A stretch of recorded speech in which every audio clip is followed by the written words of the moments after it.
I go down to Colombia to bring back my daughter, Jill, who's gone on a little summer vacation and doesn't want to come back home. She likes it too much down here in Colombia.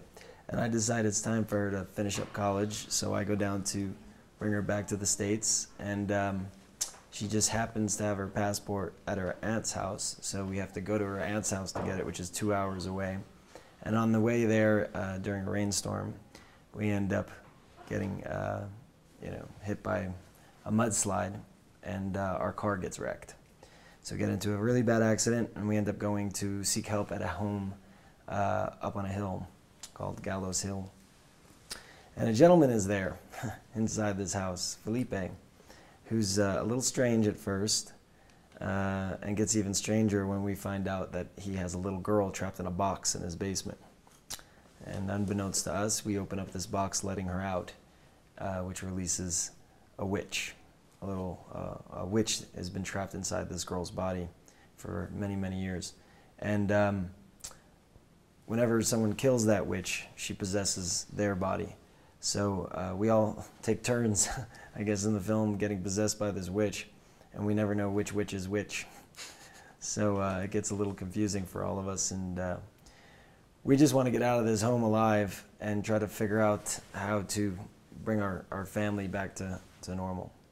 So at the end of the movie, my wife gets possessed by the witch, and I'm trying to figure out a way to get my wife back into this box that has magical powers, because once you get the witch back into that box, she can't get out.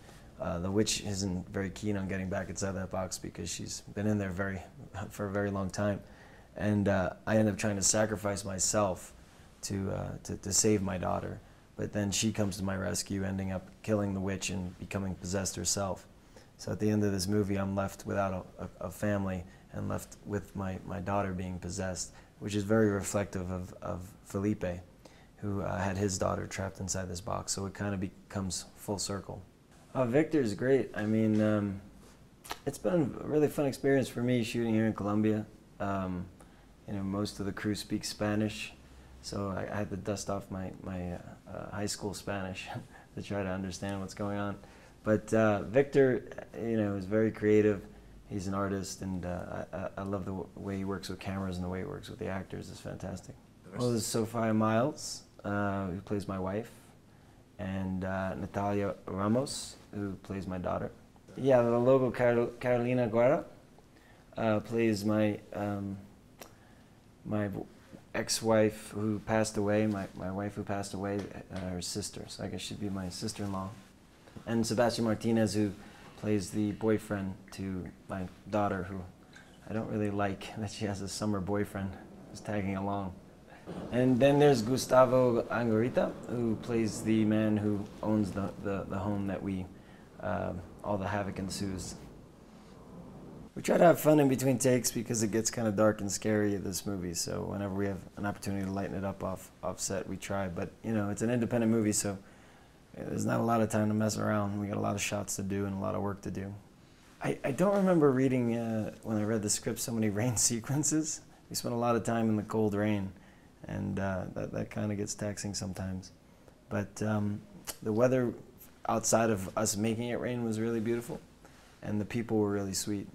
When I first read the script, I really responded to the script, but I also responded to Victor Garcia and his work.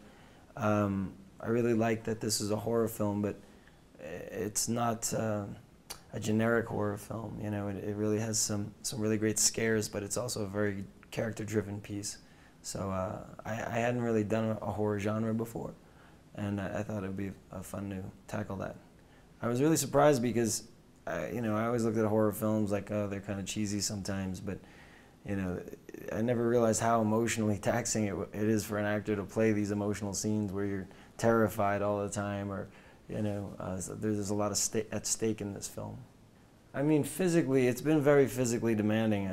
I'm losing my voice right now as we speak, just from screaming yesterday and yelling and being in the rain a lot, and it's just emotionally taxing. So I don't know if there's a specific scene that was difficult. It's just, the stakes are so high throughout the movie that your emotions are just running wild throughout the whole film as an actor. You know, that's like asking me who my favorite kid is. I can't answer who my favorite actors. I enjoyed the whole cast. I mean, they really they all came to work. They were all very prepared, and it's been a fun experience working with all of them.